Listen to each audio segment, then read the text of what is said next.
Hi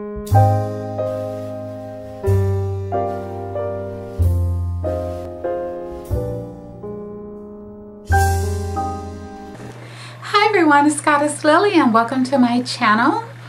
Well, this video is about beauty blogging and why I think you should definitely set up a beauty blog, especially if you're here on YouTube.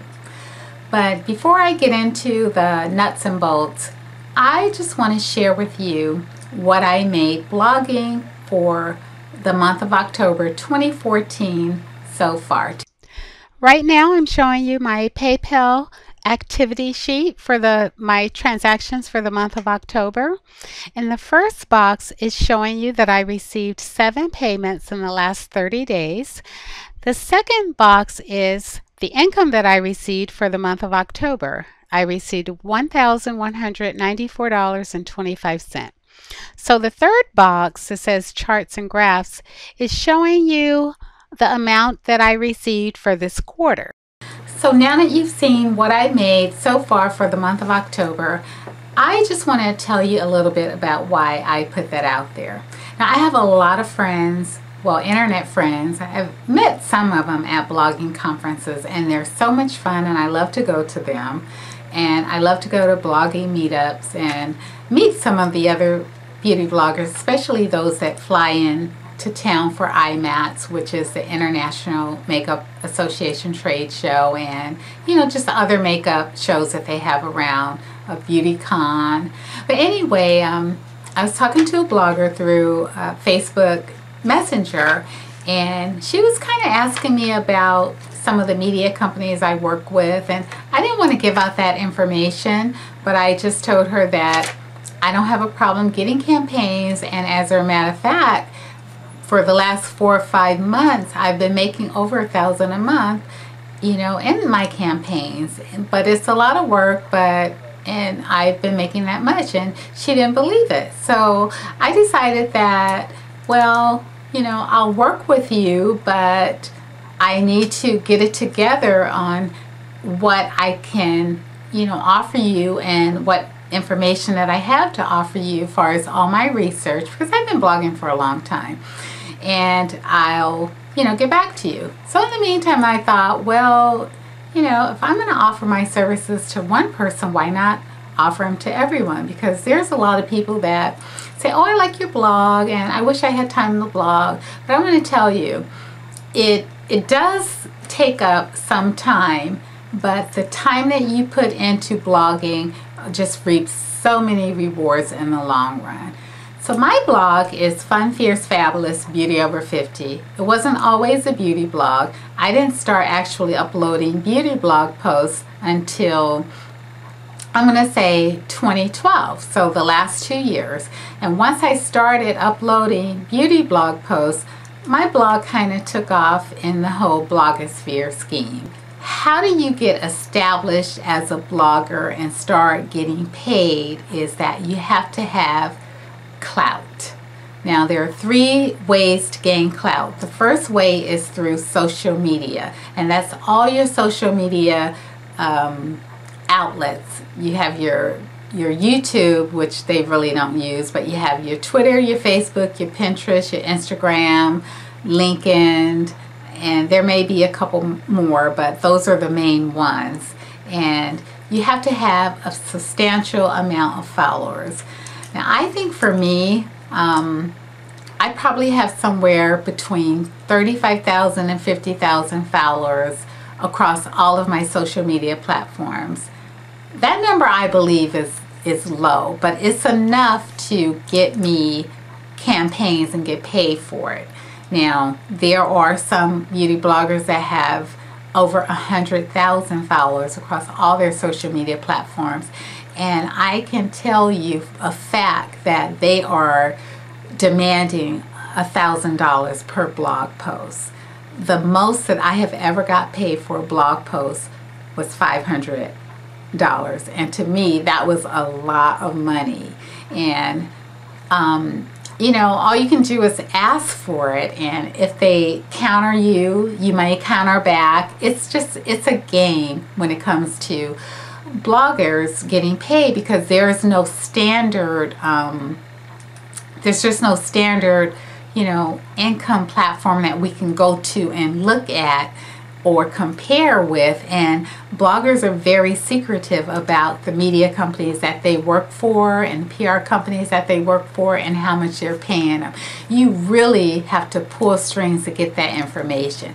But you know what? I decided that I want to add counseling to my repertoire for beauty blogging, which I already offer counseling for wig making, and I do really good at that. So I'm going to set a category on my beauty blog for counseling. And if you're interested in starting a beauty blog and you want to hire me as your counselor or your consultant to give you the ins and outs of beauty blogging and hook you up with what media companies will actually pay you, some or just blah, they may sit on your payment for 30 days before they send it to you. I mean, it's just it's a trial and error thing is what I want to say. But I've been at it seriously for 2 years, since 2012. I've been blogging seriously, building up my social media following and working with media companies. And now I have a little clout in the social media arena that I could ask for a certain amount, and most times I get it. A lot of times I just say something like, what do you feel comfortable paying me to write this post for you? And I let them quote me a number, and then I counter it. But if it's way up there, I don't have to counter it. So the next thing that you really have to get noticed by PR companies and media companies is a nice page rank in the Google page ranking system. That Google page ranking system is key. The page ranking system goes from 0 to 10. So if you start a blog, your blog's page rank is going to be 0. And you got to hustle to get your page rank climbing up that ladder. Google only changes the page ranking, I think every December. They do the whole they change the page rank. So you'll be at a page rank for a whole year. My blog is at a page rank 3. So I've been blogging seriously since 2012. So it took me 2 years to go from a 0 to a 3. Now, how you increase in page rank has to do with how much you blog. Blog is actually how much you're posting on your blog. So I just looked at the back end of my blog. I have something like 775 blog posts. Now, to me, in 2 years, I think that's a lot. That means that there's 365 days a year, so every day I have posted a blog post in the last 2 years, and then some. Some days maybe 2 to get up to 775. So you think that you have to post on your blog every day, and then you have to have a certain amount of words. I'm going to say 250 to 500 words on your blog post for it to start really building up and getting indexed. So indexing is just how Google, how can I put this? Indexing your pages is how your blog gets found. So every time you write a blog post, that URL gets indexed in the back of Google's, their big massive chain of however they do their indexing. So the more pages, blog post pages that you have indexed, the better chance that your blog gets found in the search engines, and that boosts your ratings. So just to give you an idea or comparison, think timtalia.com. We all know who Timtalia is, and also makeup and beauty blog Karen, right? Their blogs are probably like page rank 5 or 6. They're way up there. If you were to search MAC, eyeshadow, Timtalia's probably blog page is going to be in the first 5. So she has serious clout in the whole blogosphere, in the whole page ranking system, in the whole indexing system. So she does post at least 3 or 4 blog posts a day. So she probably has, you know, 10,000 pages indexed, where I only have 775. Now, if you were to Google beauty over 50, it's a hashtag that I use, or a tag. They changed the, they called them tags or labels in the old day. You know, you see at the bottom of your post, you have to give your post at least 5 labels or categories. They call them tags. Now they call them hashtags. So my hashtag that I use on every blog post is beauty over 50. So I kind of come up now when companies are looking for over 50s beauty blogger, they're going to Google beauty bloggers over 50. My blog is going to come up in like the first 5. So that gives me a little clout in my category, beauty over 50. I'm fun, fierce, fabulous, beauty over 50. Another thing that gives me a little clout is my photos. I'm an amateur photographer. I photograph every stitch of makeup that I have in my collection, and I write a blog post for it. Well, in my mind, I've written blog posts for it. So that's just how you increase your blog and get it out there in that whole scheme of, you know, trying to get it noticed from PR companies, because that's the only way that they're going to notice you. If your blogging is through your page rank, your Alexa rank, that's the third way, and that's, I can't even get into it, Alexa page ranking, because it's too massive, and your social media clouds. Although I am a beauty blog and my blog is a beauty blog, I have other categories on my blog, and I've took a picture of the top of my blog to show you all the categories that I have. Out of all the categories that I have, lifestyle is the one category that I make the most income from.